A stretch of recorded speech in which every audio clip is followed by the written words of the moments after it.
Alhamdulillahi Rabbil Alamin.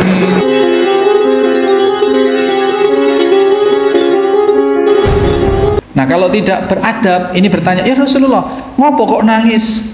Padahal kan nangis tidak boleh, padahal kan meratap tidak boleh. Lah Rasulullah menimang cucu yang sedang sakit payah ini menetes, bukankah itu termasuk niyaha?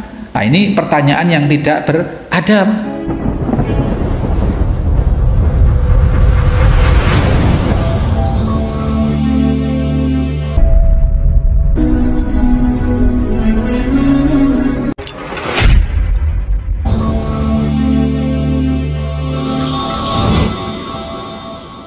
Bismillahirrahmanirrahim.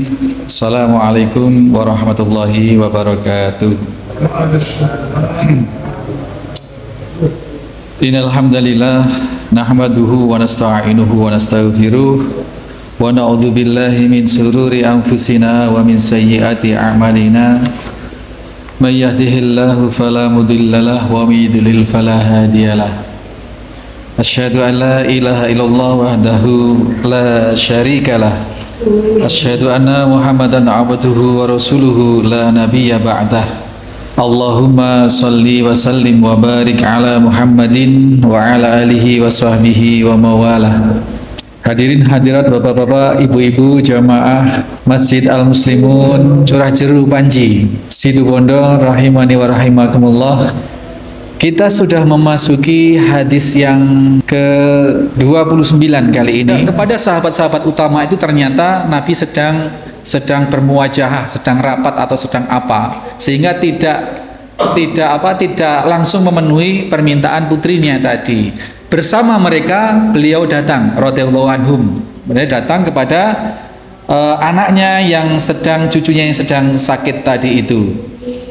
Nah, kemudian sampai di sana farufi'a ila Rasulullah sallallahu alaihi wasallam. Maka anak yang sakit tadi itu, yang sudah sangat payah tadi itu, sudah hampir meninggal tadi itu, diangkatlah, diberikan kepada Rasulullah. Kemudian Rasul mengangkatnya. Kemudian asabiyu fa'aqa'adahu fi hijrih. Kemudian diletakkan atau didudukkan di atas pangkuan Nabi Shallallahu Alaihi Wasallam. Wa nafsuhu taqaqa, dengan nafas yang anak tadi itu sudah sangat sedemikian tersengal-sengal. Fafadat ainahu, maka kemudian air mata Rasulullah Shallallahu Alaihi Wasallam sampai menetes, sampai menangislah Rasulullah. Nah, melihat Rasulullah menangis ini, sahabat faqala Sa'ad kemudian bertanya, melihat Rasulullah nangis, ya Rasulullah, wahai Rasulullah, ma hadza? Kenapa ini? Air mata apa ini? Ya, kemudian dijelaskan itu. Karena Rasul demikian mengajarkan, jangan sampai niyahah, jangan sampai meratap ketika ada musibah kematian atau saudara atau keluarga yang sakit keras, nggak boleh niyahah, nggak boleh meratap. Maka Sa'ad ketika melihat Rasulullah membangku cucunya yang sedang tersengal-sengal tadi itu, Rasulullah menetes air matanya. Kemudian saat ini berkata, mahada ya Rasulullah, air mata apa ini ya Rasulullah? Itu ya, ini maknanya adab di dalam bertanya. Saat paham, para sahabat paham bahwa niyahah itu tidak boleh. Nah, kalau tidak beradab, ini bertanya, ya Rasulullah, ngopo kok nangis? Padahal kan nangis tidak boleh, padahal kan meratap tidak boleh. Lah Rasulullah menimang cucu yang sedang sakit payah ini menetes, bukankah itu termasuk niyaha? Nah, ini pertanyaan yang tidak beradab. Maka dengan tawadu, dengan penuh takzim, sahabat ini bertanya dengan mahada ya Rasulullah, apakah ini artinya ya Rasulullah? Menangis, tangisan apa ini ya Rasulullah? Gitu. Faqala, maka Rasulullah SAW memberikan penjelasan, hadhihi rahmatu ja'alaha Allahu ala fi qulubi ibadi. Ini adalah tangisan karunia Allah Subhanahu wa taala. Ini merupakan air mata rahmat, air mata kasih sayang yang diberikan kepada Allah Subhanahu wa taala di hati hamba-hambanya. Jadi kalau nangis karena iba, Pak, itu boleh. Orang misalkan orang meninggal atau orang yang sakit payah, awak dewe nangis, kita nangis. Nangisnya tapi nangis karena ya Allah, kasihan banget, iba. Kita sayang, kita kemudian kita usap keringatnya, kita elus rambutnya. Yang mahram tentunya ya, yang bukan mahram tidak boleh. Seperti itu. Itu disunnahkan, boleh, dan itu tidak termasuk meratap asal tidak dibarengi dengan perasaan kebangetan, ya Allah kok dibikin seperti ini. Nggak boleh seperti itu ya. Jadi ya Masya Allah itu ya, menangis dalam arti kasihan ya. Mudah-mudahan kalau engkau mudah-mudahan kamu cepat sembuh, bisa bermain-main lagi. Atau kalau bukan Allah menghendaki engkau meninggal, mudah-mudahan engkau diberi husnul khotimah. Itu kalau yang masih hidup misalkan ya Pak, itu boleh. Jadi air mata kasih sayang yang diberikan oleh Allah kepada hamba-hambanya. Ini wa fi riwayatin, di dalam riwayat lain dikatakan Rasul bersabda fi qulubi man syaa min ibadi. Di dalam kasih sayang Allah yang diberikan, ya rahmat Allah, kasih sayang Allah yang diberikan kepada hati-hati hamba-hamba yang dikehendaki oleh Allah. Wa innama yarhamuhullahu min ibadihir ruhama.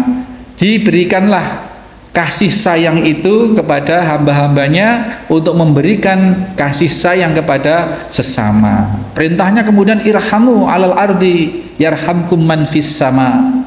Sayangilah segala sesuatu yang ada di bumi, seluruhnya yang ada di bumi, suruh mengasihi oleh Allah Subhanahu wa taala. Maka nanti yang di langit itu siapa? Yang di langit itu adalah makhluk-makhluk Allah. Dan kalau yang di atas langit lagi, di atas ars adalah Allah. Yang di langit ini adalah maksudnya adalah makhluk-makhluk Allah, para malaikat. Irhamu alal ardi yarhamkum man fis sama. Kasihilah sesama makhluk yang ada di muka bumi, maka makhluk yang di langit akan mengasihi kalian.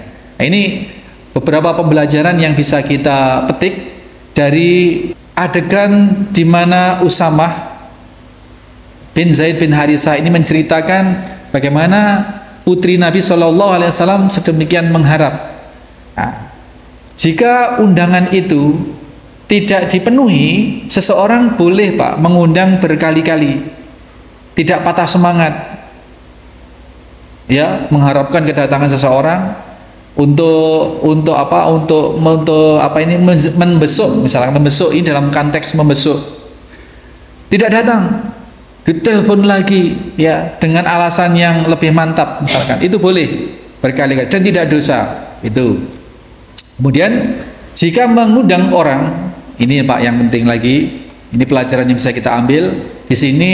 Putri Nabi SAW memberikan keterangan kenapa Rasul diminta datang. Anaknya sudah sangat dalam keadaan sakit keras. Jadi disunnahkan mengundang orang itu dengan mencantumkan maksud undangan tersebut. Kemudian pesan-pesan yang disampaikan oleh putri Nabi tadi itu, bahkan oleh Nabi SAW kepada putrinya tadi itu, disertai dengan atau didahului dengan salam.